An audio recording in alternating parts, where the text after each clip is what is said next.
नमस्कार, स्वागत है आपका जे न्यूज़ में। मैं हूं आपके साथ संगीता। उत्तराखंड में लगातार हो रही बारिश और आपदा की आशंका को देखते हुए मुख्यमंत्री पुष्कर सिंह धामी ने हल्द्वानी के सर्किट हाउस में कुमाऊं मंडल के सभी अधिकारियों के साथ समीक्षा बैठक की।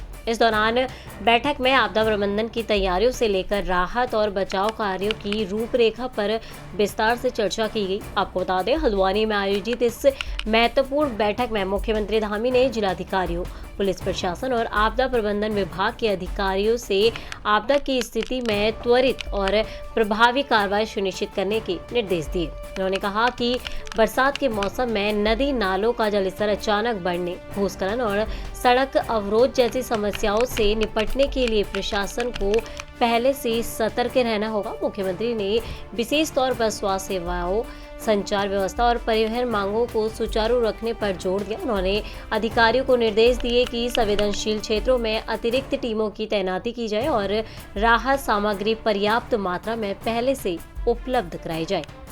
आपदा में जो क्षति हुई है उस क्षति का जल्दी से जल्दी जो है क्षतिपूर्ति की जाए और सभी विभाग युद्ध स्तर पर काम करें, इस पर एक्शन करें और जहां ज़रूरत है ग्राउंड जीरो पर जाएं, जीरो पर जाकर उसका रास्ता निकालें। और भारत सरकार की भी टीम आई थी, उसने भी आकलन किया है, सभी जनप्रतिनिधियों ने भी अपनी बात रखी है। हमारा प्रयास है कि जल्दी से जल्दी सभी आपदा में जो नुकसान हुआ है वो उसको ठीक किया जाए, पुनर्निर्माण किया जाए।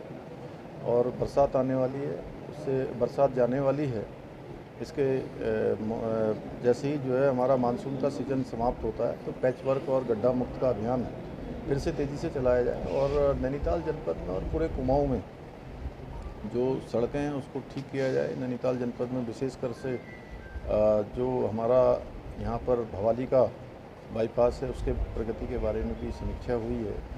माल रोड पर काम होना है, बलिया नाला, हमारा कोसी, नंदौर, डोला, इन पर जो भू कटाव प्रत्येक वर्ष हो रहा है उस पर चिंता की गई और जो है हम लोगों ने समीक्षा में ये निर्देश दिए हैं अगले साल के लिए पूरा इसका ड्रेजिंग का एक प्लान बनाया जाए। साथ ही जो नदी नाले बार बार कट रहे हैं उसके बारे में भारत सरकार से भी कुछ उसमें हमको स्वीकृतियाँ मिलती हैं, उसके लिए पूरा प्लान तैयार किया जाए। और जो डिजास्टर मैनेजमेंट में जो मद है उस मद में एक बड़ी धनराशि पूरे राज्य के लिए नियत हुई है, तो वो धनराशि हमारे नैनीताल जनपद में भी आए, पूरे इस मंडल में भी आए, उसके लिए भी बात हुई है।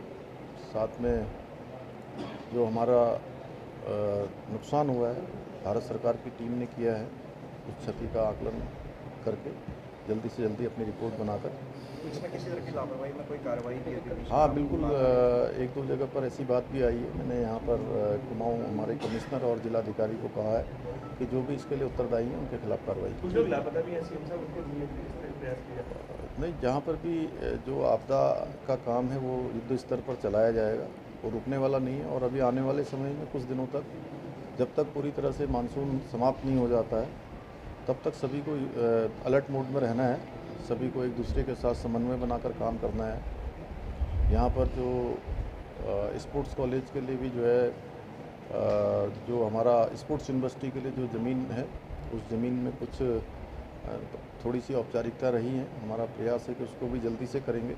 ISBT का निर्माण कार्य होना है, उसके संबंध में भी चर्चा हुई। फिलहाल इस खास खबर बस इतना ही। बाकी की तमाम खबरों के लिए आप बने रहे जे न्यूज़ के साथ। धन्यवाद।